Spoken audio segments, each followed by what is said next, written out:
বা ঝোপ জঙ্গলে, পুকুরের আশেপাশে ও রাস্তার ধারে এরকম ভেষজ উদ্ভিদ জন্মে থাকে। এই ভেষজ উদ্ভিদটির নাম হচ্ছে ঘেটু গাছ বা ভাট গাছ।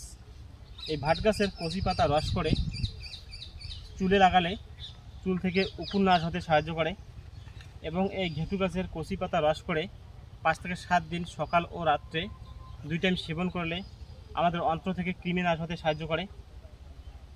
তাছাড়াও পাতলা পায়খানা, আমাশয়, গড় হজম বা পেটের যে কোনো ট্রাবলসে এই ঘেটু গাছের কচি পাতা 3 চামচ করে দিনে 3 বার 5 থেকে 7 দিন নিয়মিত সেবন করলে আমাদের পেটের ট্রাবলস ভালো হতে সাহায্য করে এবং এতে একটি বিশেষ ধরনের অ্যান্টিঅক্সিডেন্ট রয়েছে, যা নিয়মিত সেবনে আমাদের শরীর থেকে ক্যান্সার প্রতিষেধক হিসেবেও কাজ করে। এখানে আরেকটি কথা না বললেই নয়, আমাদের ভারতের প্রাচীন চিকিৎসা শাস্ত্র যেহেতু আয়ুর্বেদ, এই আয়ুর্বেদের এই ভেষজ উদ্ভিদ দিনে দিনে বিলুপ্ত হয়ে যাচ্ছে।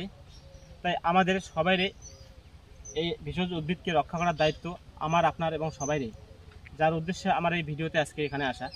নমস্কার।